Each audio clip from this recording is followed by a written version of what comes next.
Good morning, guys. Today we're going to find an engine in this mess and we are going to remove it.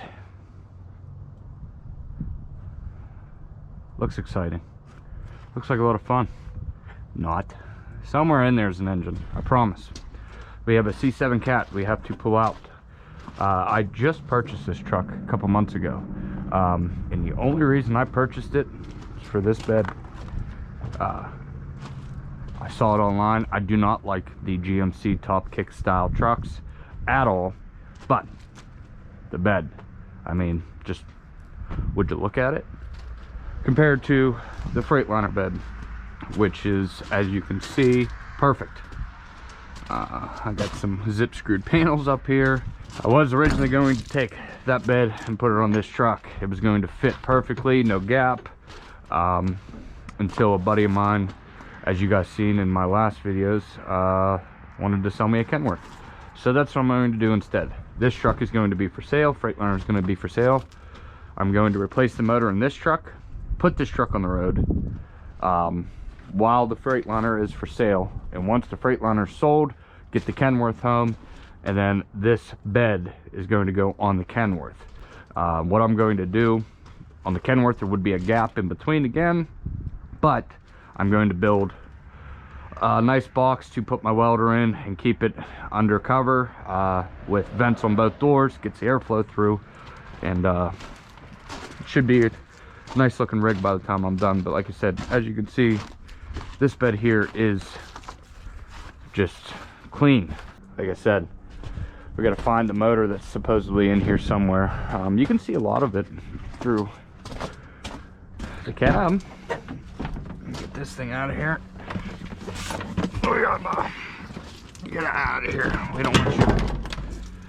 Yeah, so you can see a lot of that motor in here, but unfortunately it doesn't help for anything out in that area. So this motor has a crap load of blow-by, plus the turbo is gone.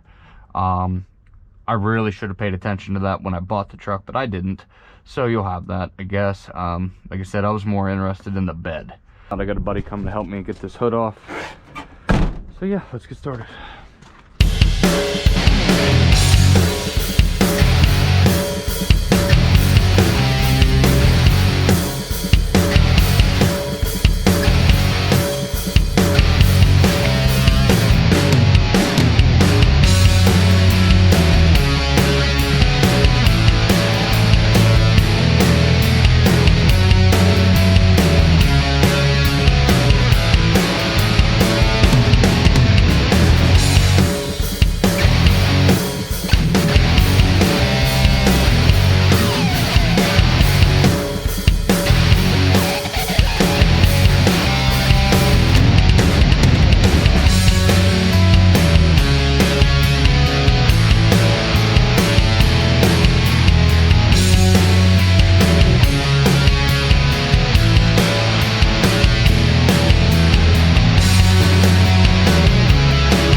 Alright, so straps are hooked up to the crane, kinda. So let's see what happens. It's heavy. I don't want to lift it.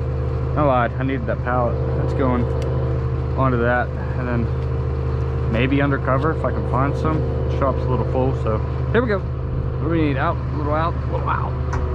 Okay, a little up. Slowly. Whoa, whoa, this side's heavier.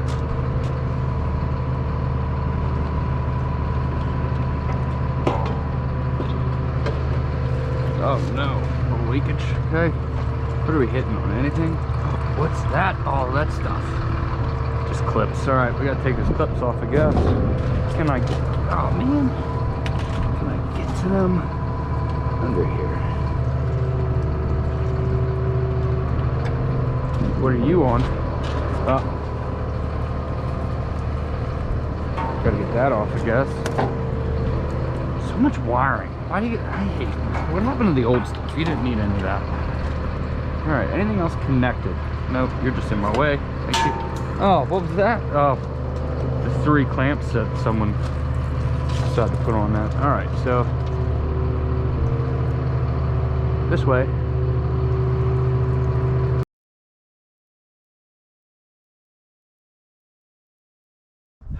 Okay, so what I'm gonna do here now, remove any exterior piece that is in my way, including this bumper.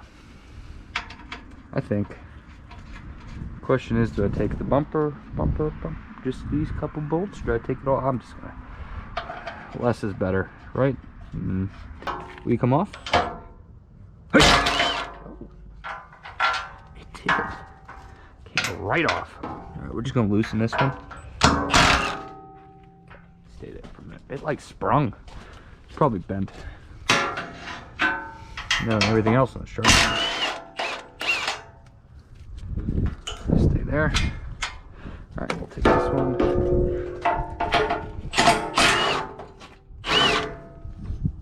A little bit of weight to it.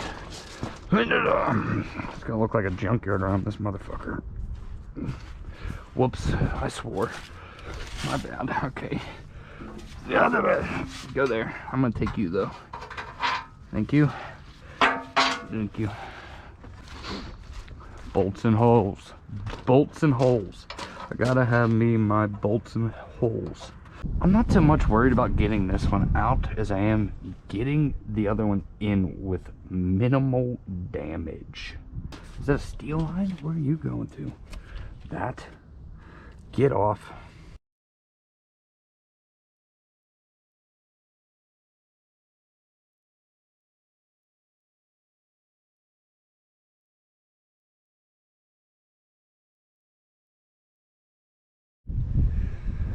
Okay, so a little bit here has changed. I've been hard at work here. Cab's coming off. Cab is coming off.